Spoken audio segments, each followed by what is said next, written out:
Good afternoon, students. Can you hear me?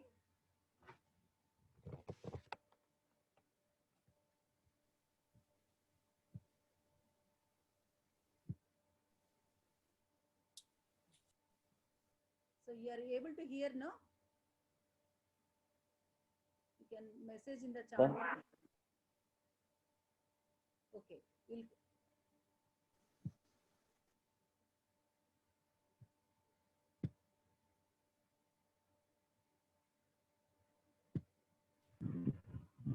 today we will deal about very small topic, shoulder dystocia. We heard about normal mechanism of labor and what are the various mechanism of delivery for various positions, presentations, and dystocias like prolonged labor, obstructed labor, all those things we dealt long back. So this is very small topic about dystocias caused by fetal factors. So fetal factors like macrosomia or shoulder dystocia or sometimes hydrocephalus, these are the fetal factors which cause abnormal mechanism of labor. So it is very small topic but very important. It may come as a 4 marks question for you in theory or in the practicals like clinics. You may get a case of CPD or big baby or sometimes diabetes mellitus. If you get a case, then the baby will be macrosomic. What are the complications you will come across in that case? Means you will be asked about this shoulder dystocia. Or in clinically also, once you become house surgeons and you are doing deliveries, in the middle of the night, you may come across shoulder dystocia. So you don't get panicky. So you should know how to deal with shoulder dystocia. So it is very important. So what is shoulder dystocia? So shoulder dystocia is a life-threatening emergency. It must be recognized and treated immediately to prevent fetal morbidity and mortality. If you don't manage it in time, it may result in the fetal death. So what is shoulder dystocia? Shoulder dystocia is normally after the delivery of the head. After the delivery of the head will be delivered by extension. You just refresh your knowledge regarding the various basic movements that occur in the fetal head during normal mechanism of labor. That is engagement, flexion, descent, internal rotation, then extension and delivery of the head, and then restitution occurs. Usually, in normal delivery, after the delivery of the head by extension, restitution occurs, and then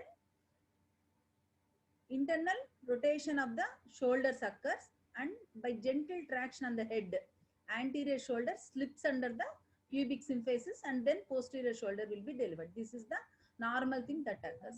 When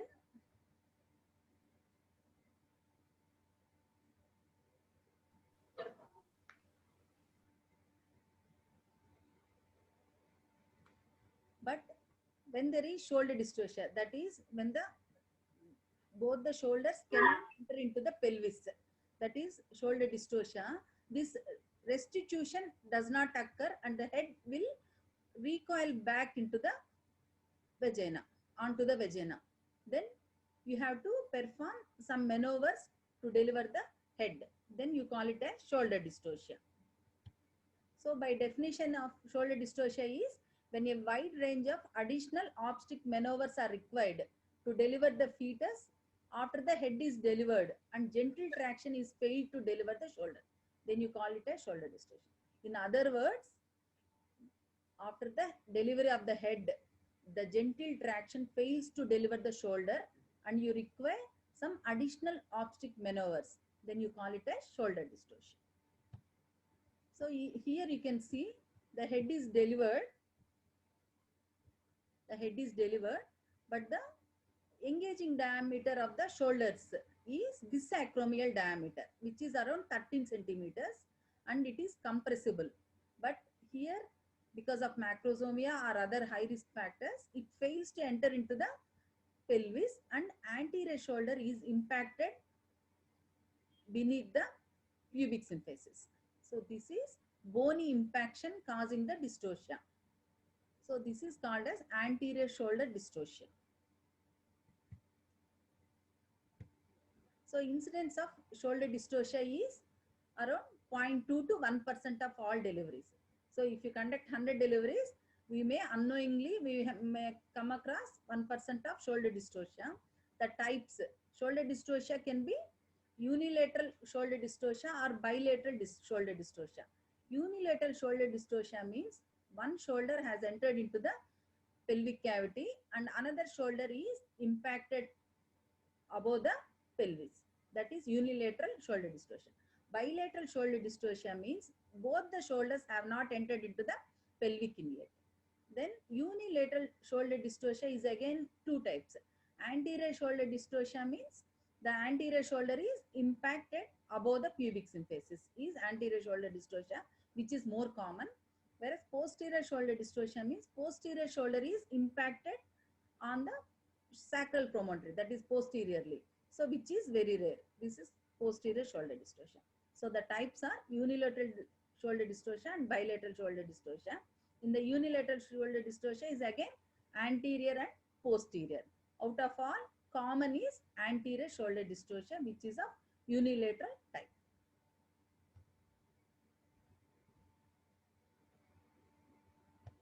So how do you diagnose shoulder dystocia? So after the delivery of the head, when you see turtle sign, that is head recoils against the perineum. So turtle sign, the head recoils against the perineum, that is it recoils back in onto the perineum. Then you call it as turtle sign. And spontaneous restitution of the head is not occurring. And failure to deliver the baby with normal expulsive forces and usual gentle traction, you should diagnose shoulder dystocia.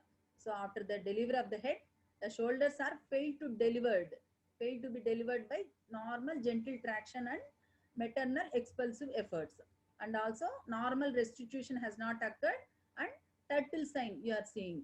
Then you should diagnose shoulder dystocia. So what are all the risk factors for shoulder dystocia? You should remember one mnemonic, DOPE, D-O-P-E, DOPE. So what is DOPE? Anyone? Anybody? In the chart box you can. So what is DOPE?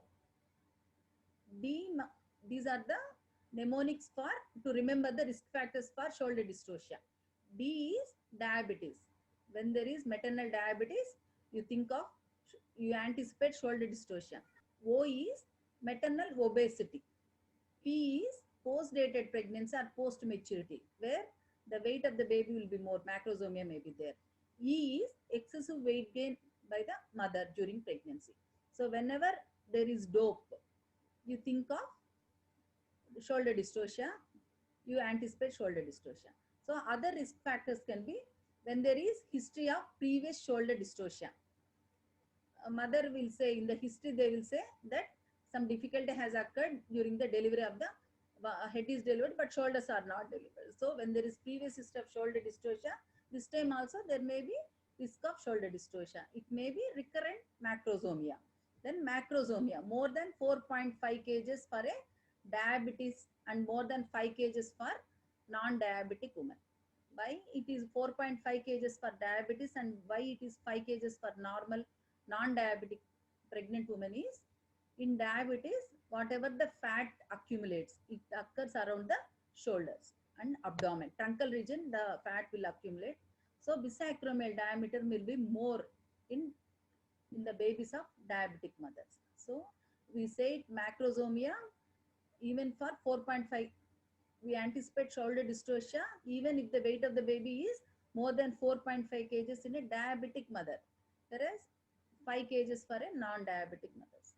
Then when there is history of diabetes in mothers and maternal obesity with a BMI of more than 30 kgs per square meters, and in case of induced labor, prolonged first and second stage of labor and secondary arrest of labor, we should think of the possibility of shoulder dystocia. When there is post-maturity and post-dated pregnancy, multiparity. In these conditions, the weight of the baby will be more. Then anencephaly. The head is small, it comes out through a incompletely dilated cervix and shoulders will get impacted and shoulder dystocia occurs. When there is mid-pelvic and instrumental delivery. So instrumental delivery may be applied because of big baby. Then shoulder dystocia, chances of shoulder dystocia is there. When there is fetal ascites also, you should think of shoulder dystocia. So these are the various risk factors for shoulder dystocia. The main risk factors we can remember by the mnemonic DOPE, DOPE. So big baby, instrumental delivery, vacuum delivery. Then what are the complications with shoulder dystocia? So when the shoulders are not delivered, then there will be risk of fetal asphyxia. We apply maximum traction on the fetal head and there will be traction on the brachial plexus resulting in brachial plexus injury. Erb's palsy may occur, Klumpsky's palsy may occur. There is chances of fracture of the humerus, fracture of the clavicle because of various maneuvers, and sternomastoid hematoma can occur, and increased perinatal morbidity and mortality will be increased. Maternal complications will be there is increased risk of postpartum hemorrhage. It may be due to big baby, over-distended uterus, and also prolonged labor. Then cervical lacerations can occur, vaginal tears can occur, perineal tears may occur, and rupture of the uterus because of big baby. If it is the shoulders are not being delivered vaginally, the uterus may rupture in multigravida. Then injury to the bladder can occur, sacroiliac joint dislocation can occur, and increased maternal morbidity and mortality. So how do you predict and prevent? So prediction by ultrasound assessment of the fetal weight. So by ultrasound, if the expected fetal weight is more than 5 kgs or 4.5 kgs, you can predict shoulder dystocia. Or if there is fetal ascites or anencephaly, you should think of shoulder dystocia. But these ultrasonic assessment, it has neither predicted accurately nor could be prevented.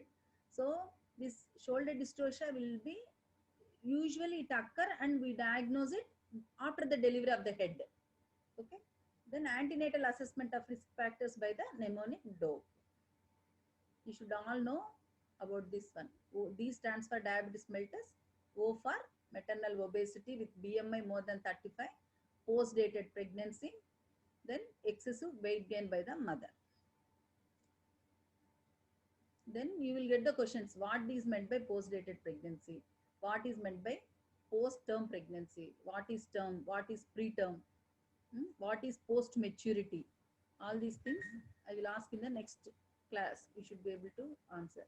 Then what is the normal weight gain by the mother in normal pregnancy? When will you say excessive weight gain? What is the weight gain in the first trimester, second trimester, and third trimester? So what are the conditions that cause where there is excessive weight gain? What are the conditions where there is less weight gain? So the diagnosis of shoulder dystocia is by inadequate spontaneous restitution of the head and turtle sign. The turtle's neck sign is recoiling of the head back against the perineum. Then fetal head becomes plethoric. The head is delivered but shoulders are not delivered, and there is the venous return from the head to the heart is disturbed. So the fetal head becomes congested and plethoric and failure of the head to deliver. Then you diagnose shoulder dystocia. Then coming to management of shoulder dystocia. So the main goal is to deliver the baby before neonatal asphyxia occurs or before the permanent cortical injury occurs. So within 7 minutes, you have to deliver the baby. Otherwise, it will result in permanent cortical injury and cerebral palsy. And if you don't deliver, still you don't deliver, the death of the fetus will occur. Then the management principles is there are some do's and don'ts. Some things you should not do. There are 4 P's which you should not do. There are 1 P is do not be panicky. Don't get panicky. Be calm and you perform the maneuvers. Then don't pull the fetal head. That is, do not give traction over the fetal head. That is, do not pull. Then another P is fundal pressure. Do not apply fundal pressure. Fourth P is no pivoting. That is, in a hurry, if you pull the baby posteriorly or anteriorly, there will be sharp angulation of the head on the neck, resulting in using the coccyx as a fulcrum, causing the fractures of the fetal neck. Then do's are call for extra help. So this extra help may be, the assistant may be required for the maneuvers like giving suprapubic pressure or pulling the mother's legs onto the mother's abdomen, or giving episiotomy, or some assistance like getting the for fetal resuscitation, or PPH. If PPH occurs, they may be required. So you call for extra help. Then clear the infant's mouth and nose. Then involve the anesthetist and pediatrician for baby resuscitation and all. And perform episiotomy if not performed earlier. Or if the episiotomy is very small, you make it a large one. So liberal episiotomy is required to perform the various maneuvers and for the delivery of the baby. So the four P's that should be avoided, that is don't, sir, don't get panicky, no pulling on the head, no pushing, that is no fundal pressure, and pivoting should not be done. So shoulder dystocia is an obstetric emergency, and all birth attendants must practice the shoulder dystocia drill and maneuvers to improve the perinatal outcome. So whoever conducts delivery must know the obstetric drill. Obstetric drill means there will be various maneuvers will be there and various things will be there. If with one maneuver, if the baby is not delivered, you should go on, you should switch to the next one. Like that, you should be able to deliver the baby without fetal asphyxia. These are the shoulder dystocia drills. So the various maneuvers we perform in shoulder dystocia are head traction,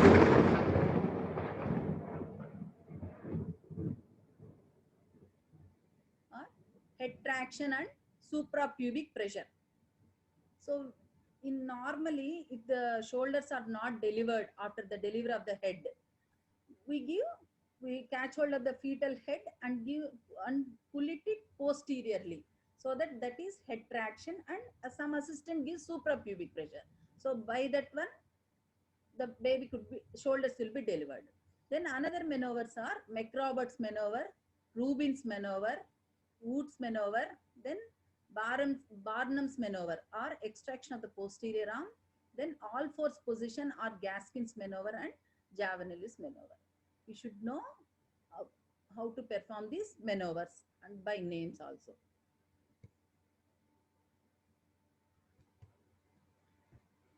So this is gentle traction with suprapubic pressure. Then coming to McRoberts maneuver. McRoberts maneuver has two things. One is hyperflexion of the legs onto the maternal abdomen. So the assistant is pulling the legs or hyperflexing the legs onto the mother's abdomen. So this hyperflexion of the legs will cause anterior rotation or anterior tilting of the, it will cause anterior tilting of the pelvis. So what is happening with the hyperflexion of the head? You can see this pubic symphysis, which is here, is rotated anteriorly. So this sharp angulation is lost and pubic symphysis has become transverse. So the anteroposterior diameter of the inlet is enlarged. So the AP diameter is increased and angle of inclination of the pelvis is reduced, and there is widening of the outlet of the pelvis. So these three things will happen so that these shoulders which are impacted under the pubic symphysis will enter into the pelvic cavity. So these are the three advantages of the hyperflexion of the legs onto the maternal abdomen or McRoberts maneuver. Then another component is she is giving suprapubic pressure. So suprapubic pressure is given above the pubic symphysis. This will cause the disimpaction of the anterior shoulder, and also this anterior shoulder gets adducted, and there is reduction of the bisacromial diameter. So the bisacromial diameter gets reduced because of the adduction of the anterior shoulder, and it is disimpacted from the pubic symphysis, so that the bisacromial diameter, which is occupying the AP diameter of the inlet, it goes into the oblique diameter of the inlet. So the oblique diameter of the inlet is more than the AP diameter of the inlet, so that it will be delivered. So this is McRoberts maneuver.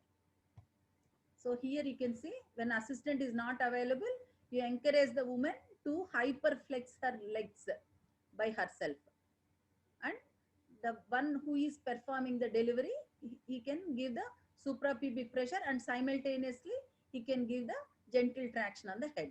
So these are the things what will happen with the McRoberts maneuver. That is, AP diameter of the inlet will increase, and the angle of inclination of the head of the pelvis will reduce, and there is opening up of the outlet of the pelvis.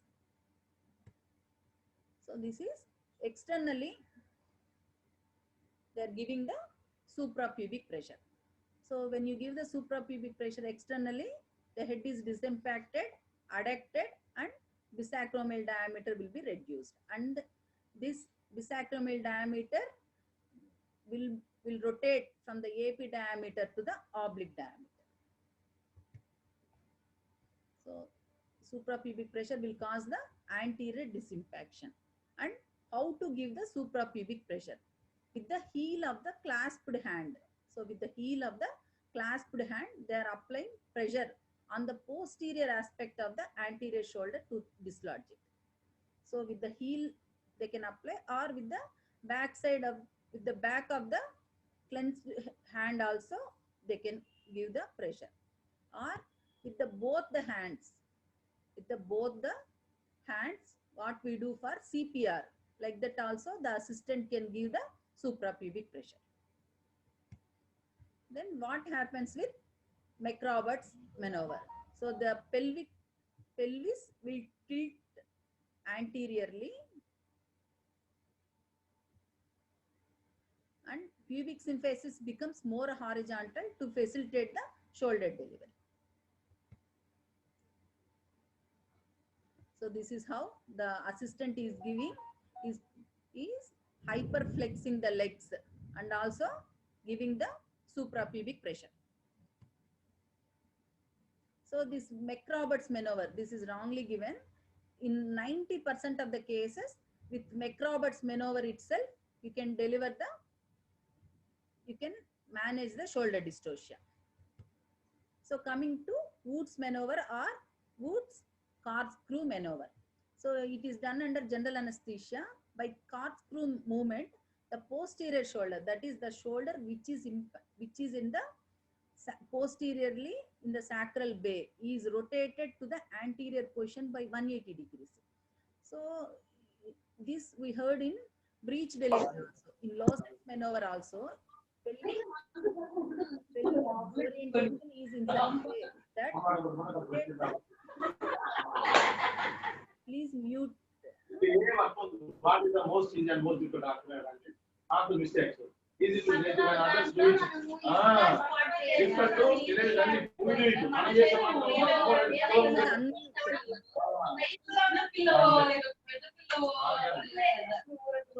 Maneuver is by corkscrew maneuver, the pelvic inclination, the pelvic shape is in such a way that by corkscrew maneuver, if we rotate it by 180 degrees.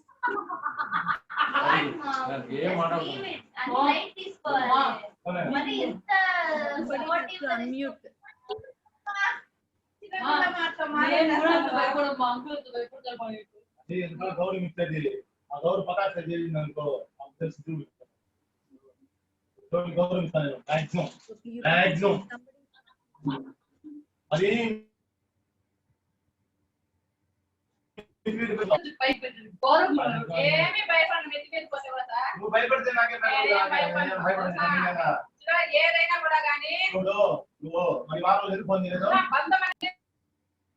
So Gautam,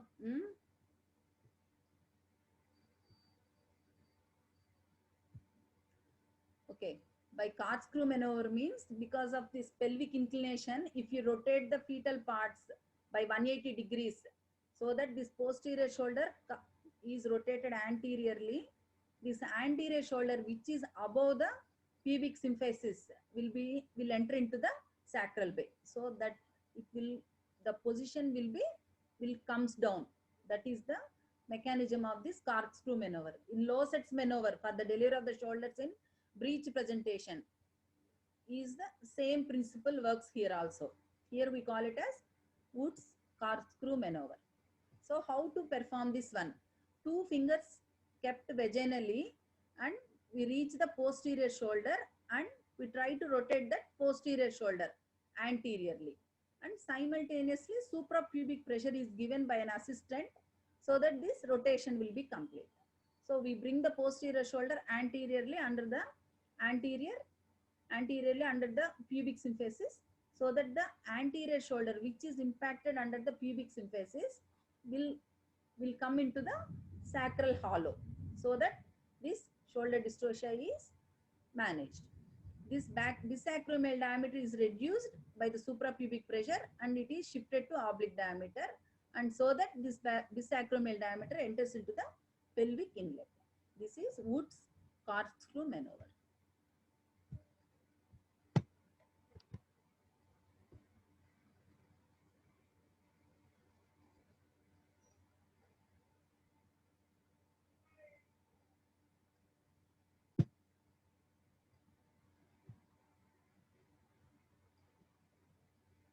So here you can see how they are performing vaginally with the fingers, they are rotating it.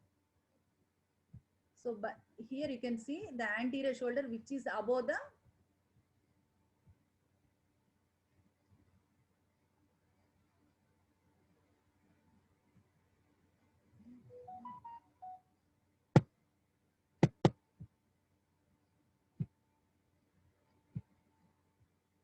so this anterior shoulder which is under the pubic symphysis, by corkscrew maneuver it is brought into the lower portion.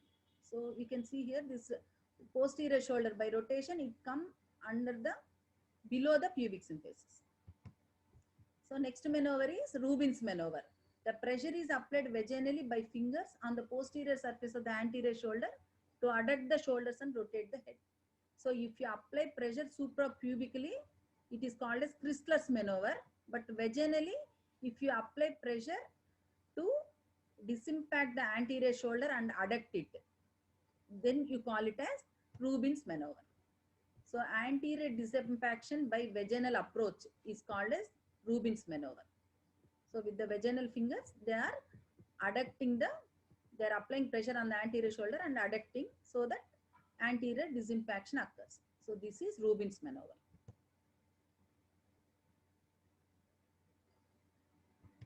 So coming to Barnum's maneuver, it is nothing but extraction of the posterior arm. So when these maneuvers, when the above maneuvers fails to deliver the baby, then you with the vaginally, you pass your hand along the sacrum and catch hold of the posterior arm and deliver the posterior arm. Then this some space will be available and anterior shoulder will get disimpacted under the pubic symphysis. This is Barnum's maneuver, but it is very difficult to perform and there will be risk of fracture of the clavicle, humerus and both. So this manual removal of the posterior arm is vaginally hand is passed along the sacrum and catch hold of the fetal arm and deliver the posterior arm. This is Barnum's maneuver.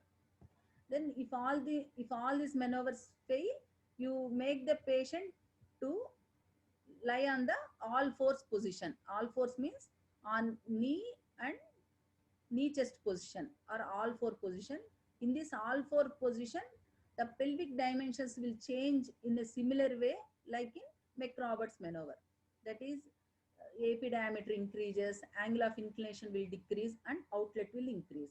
So that the baby will be delivered by downward traction by disimpacting on the posterior shoulder. This is called as Gaskin's maneuver. So if all these maneuvers fails to deliver the baby, or if there is bilateral shoulder dystocia, that is bilateral shoulder, that is both the shoulders are above the pelvic inlet, then you have to go for Javanelli's maneuver. That is the head is kept back into the vagina and you have to deliver the baby by cesarean section. So how to keep the fetal head into the vagina is also there is one technique. The fetal head has to be grasped by the hand and it has to be rotated to the occiput to anterior position. That is, the occiput has to come under the pubic symphysis. Then the head has to be flexed and is pushed back into the maternal pelvis. This is called as Javanelli's maneuver. So these are all the maneuvers. This is McRoberts maneuver. This is if no assistant is available, suprapubic pressure and gentle traction on the head. Here, delivery of the posterior arm. This is Barnum's maneuver. That is extraction of the posterior arm is Barnum's maneuver. Here, Wood's corkscrew maneuver. That is rotating the baby by 180 degrees. That is Wood's maneuver. Then helper. You can the shoulder dystocia drill. You can remember it by the mnemonic helper. H-E-L-P-E-R-R, helper. H is for call for help. You should call the assistants, nursing staff, anesthetist, and also pediatrician or obstetric backup for help. Then evaluate for episiotomy. If the episiotomy is not given, you give liberal episiotomy or extend the episiotomy so that the maneuvers can be conducted. Then legs. L is for legs, where hyperflex the legs. Hyperflex the legs. That is called as McRoberts maneuver. P stands for pressure. That is suprapubic pressure. You can apply the pressure suprapubically or through vaginally. Vaginally, then you call it as Rubin's maneuver. E stands for enter. That is by rotational maneuvers, you make the bisacromial diameter to enter into the pelvis. That is Wood's corkscrew maneuvers. Then R is remove the posterior arm. That is extraction of the posterior arm by Barnum's maneuver. Then roll the R is for, another R is for roll the patient to her hands and knees or all four position or Gaskin's maneuver. If all these maneuvers fail, you have to go for Javanelli's maneuver.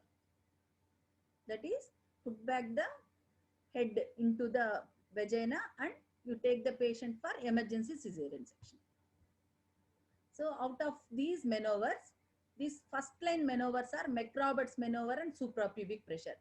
With these itself, 90% of the cases will be delivered. Then second line maneuvers are other ones, that is extraction of the posterior arm, Barnum's maneuver, Rubin's maneuver, then Javanelli's maneuver. Then is there any role of prophylactic cesarean section? Though it is not recommended by ACOG, if the weight of the baby is more than 5 kg for a non-diabetic or more than 4.5 kg in a diabetic mother, you should think of prophylactic cesarean section. So if the baby is dead, that is already the baby is dead, then you can go for clavicular fracture. What do you call clavicular fracture? Intentionally, if you fracture the clavicle, you call it as cleidotomy. So the cleidotomy, by cleidotomy, you purposefully you fracture the clavicle of the baby with the pressure with the fingers or with the scissors, so that bisacromial diameter will be reduced and the baby will be delivered. Even for the live baby, you can perform cleidotomy and deliver the baby. These fetal clavicle fractures will heal better without any complications. Then symphysiotomy you can do, that is purposefully you separate the pubic symphysis joint so that the inlet diameter will increase and the shoulders will be delivered. Or you can do Javanelli's maneuver and cesarean section. So what is cleidotomy? Fracture of the clavicle. Symphysiotomy is separating the pubic symphysis.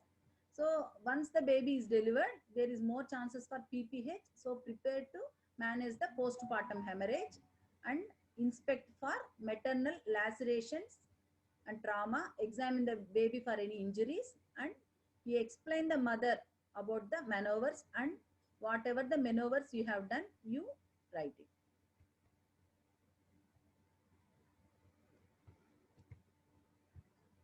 So there is one in the news, there is one incident has occurred in Nagar Karnool where a mother is referred to Hyderabad for delivery. During cesarean section, the doctors has found that headless baby. So you might have heard about this incident, I think. So while conducting the delivery at Achampet for shoulder dystocia, they have applied maximum pull over the head, and the head is literally separated, and then the mother was delivered by cesarean section at Hyderabad without head. So this is an example of this shoulder dystocia mismanaged. Okay. So any doubts? Any doubts?